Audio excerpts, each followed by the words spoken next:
જય માતાજી મિત્રો, સવારના 6 વાગ્યામાં અમે પહોંચી ગયા ગોંડલ અને અહીંયા તો હતો વરસાદે તો ખાબોચિયા ભરી નાખ્યા હતા। પછી તો આવી ગયા ઘરે ને મારા દોસ્તારો એકબીજાની કરવા માંડ્યા મસ્કરી, ખાધા વગર નીકળી ગયા જીલે નાહવા માટે। અમારા ગામમાં પણ વરસાદ હતો ને કેટલા દિવસથી આ કંઈક બનતું હતું, હવે શું બનતું એ કઈ ખબર નથી। પછી તો ભર તડકા નીકળી ગયા નાહવા માટે અમારા ગામના કુવે। આવા અઘરા રસ્તા પાર કરીને ભૂગી ગયા હું મારો મિત્ર જીલે। મિત્રો અહીંયા આવીને જોયું તો જીલો આખો ભરાઈ ગયો હતો અને મિત્રો જીલો આખો ભરાણો એ વરસાદના કારણે। અને મિત્રો અમે જજા ટાઈમ પછી અહીંયા નાહવા આવ્યા તો આજ તો ફૂલ મોજ કરવાની છે। તો હવે મિત્રો રહેવાતું નથી, આપણે બધા હવે નાહી લઈ થોડું। તો મિત્રો આ વસ્તુની મોજ કરવી હોય તો મિત્રો ખાલી જોવાથી મોજ નથી આવતી, પણ અંદર ઠેકણો મારવાથી મોજ આવે। અને આ મોજ માણવા માટે આપણે મિત્રો તરતા પહેલા આવડવું જોઈએ, કારણ કે જો તરતા ન આવડે તો આપણે કૂવામાં ડૂબી જઈએ। મિત્રો આવા કૂવા વધુ પડતા ગામડામાં જ જોવા મળે છે, સિટીમાં આવા ઓછા જોવા મળે છે, એટલે આ વસ્તુની મોજ ગામડાવાળા વધુ માણી શકે છે।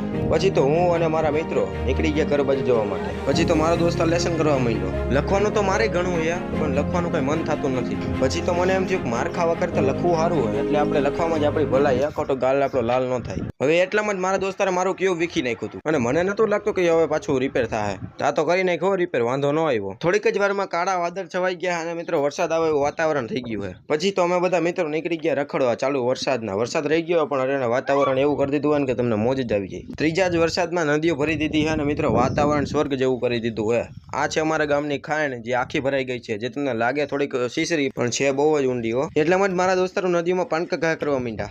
મિત્રો તમને ગામડામાં રહેતા ને આવો નજર તો જોવા મળે, સિટી વાળાનું કામ નથી આ જેવો તેવો નજારો જોવાનું।